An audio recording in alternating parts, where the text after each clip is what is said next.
Hey everyone. So I wanted to do like a voice recording, but I couldn't figure out how. So this is a video, but really a voice recording. It was really challenging getting through chapter 3, honest. But some wonderful tips and takeaways um, was the the idea of making quite a few lists and different things.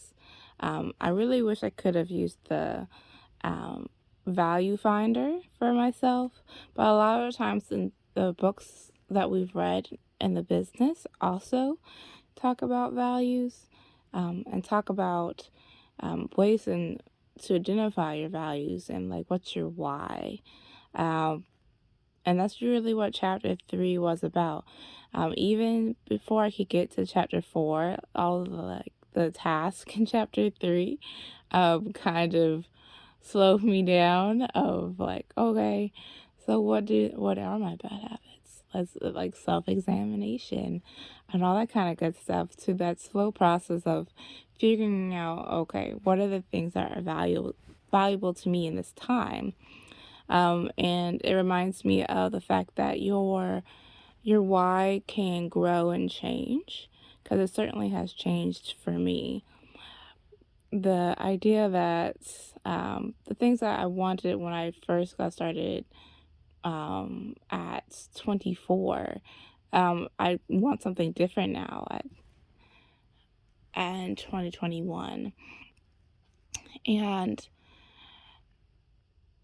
like, what are the things that are most important to me, and making them a highlight in my life and not going back to what was my why before, because that doesn't push you forward. You have to discover what is the new why. Why are you doing this business? Why are you making changes in your life? Why is what you have currently not satisfactory? Because if you're satisfied, you won't change.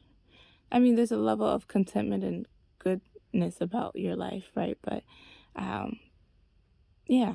And then talking about dysphoria, I think it's like schizophrenia, but dysphoria is the word of how much time you spend on your phone.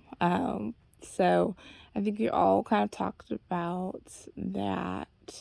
But yeah, mine was really bad for a long time because I have so much time where I um, use my phone as a coping skill of soothing my anxiety.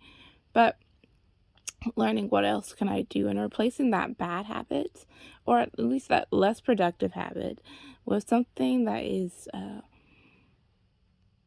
more sustainable and more encouraging, is the idea. So, like, chapter 3 is very much in a psychology wheelhouse, so which can be very challenging. So, I'm glad that we read it. Um, and you don't have to make big, whopping changes. You just need to like change two things about your day at a time and see if you can maintain that for 3 weeks. Because otherwise, you'd be like trying to change too much. And like DK said, I think it was in one of the talks from Spring Leadership. He was like, if you overcorrect, you will fail also. So you don't have to overcorrect, but you do need to figure out what's important. And um, so then you can develop momentum in that, ways to get to your why and maintain it. Your action habits lead to success. I think that's everything. I really didn't get through chapter 4. Like I said, um, chapter 3 was a lot of mental hard work. So if y'all got through all of chapter 4 and 3, good on you. I'm still working on it. Um, but I will be caught up by the time we get back from ladies leadership